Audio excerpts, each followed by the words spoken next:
Some opposition activists are given an ultimatum from the authorities: your beliefs or your freedom. I had two security service agents waiting for me in my apartment building. At the gunpoint, they explained to me that I basically had 48 hours or I'll be in jail for a long time. Natalia Arno is the founder and president of the Free Russia Foundation, a pro-democracy organization now operating in exile. Hers is not a political position it's easy to hold in Russia.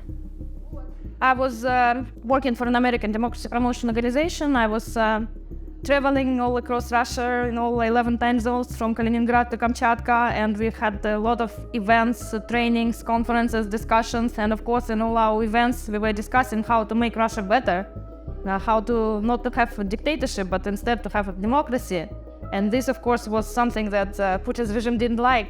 I had surveillance like constantly 24/7. I knew that all my emails are being read, all my phone conversations are being recorded.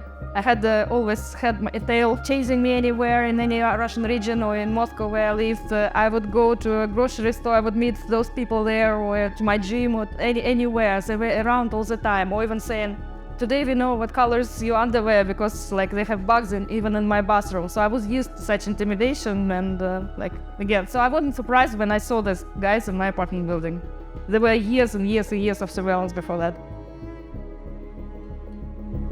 I wasn't worried about my personal safety, but I have a son and they knew everything about my son. They would be saying, you should start working for us or your son will be in danger. We know what time he returned from seeing his friends yesterday. He came home like at 11-12 p.m. and it's very dangerous. It was a lot of threats surrounding my son.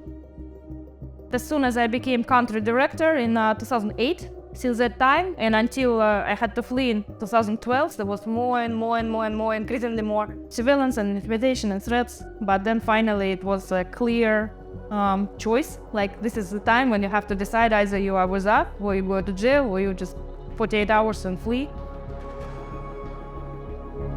I was threatened and I was given a clear choice. Either to be in jail for 20 years for state treason because I was working for an American democracy promotion organization, or I had 48 hours to pack and leave. So I chose freedom. I chose not to be in jail, but to do something meaningful. And I'm glad that like 10 years later, I'm still in this fight.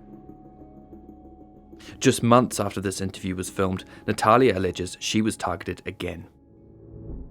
I was for a closed event in Prague, and after that event, I came back to my hotel room, and the door to my room was ajar. And so the first thing I did, I started to check for bugs, for listening, recording devices in the room. I checked my suitcase, my clothes, the room, didn't find anything. But immediately I noticed a very strong and strange perfume or some smell in the room. Very unpleasant, too sweet, and I went to bed at 5 a.m. I woke up from a very sharp pain, and it was a very strong toothache, like very strong dental pain. The pain was bad enough to cut short her trip. She booked the next available flight to Washington, D.C. If I had any slightest suspicion that I might have been poisoned, I wouldn't dare to have a transatlantic flight because, again, too dangerous for so many hours without medical attention. During my flights, it was a nightmare. It seemed like my organs were failing, like one by one.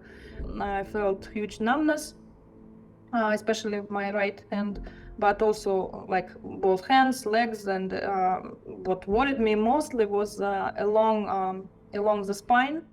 After landing in the USA, the pain got worse, and Natalia was admitted to emergency care. I asked the doctors, since I was in pain, I asked them still not to give me any painkillers or not to start any treatment, because I wanted to have as clean tests as possible. She was experiencing symptoms consistent with poisoning. 3 months later, a neurologist corroborated her suspicions. She confirmed that it's exposure to nerve toxins and couldn't be caused by natural reasons. We thought that if we are in the EU, in the NATO countries, in the US, Canada and so on, that we are safer. But unfortunately, the Kremlin has very long tentacles in the West. We have always known that this Kremlin's regime is criminal, murderous, brutal, brazen, vindictive. We have always known that transnational repression is quite an important tool for them, and poisonings is quite a favorite method. But we as a community, we should understand that it's some kind of a weird badge of honor for us, because if the Kremlin is irritated by our actions, it means that we are very impactful, very effective, that we are doing a lot of things to stop the war, to try to change public opinion inside Russia, to do a lot of things that we are doing to change Russia for the better. We are the worst enemies for the Kremlin regime.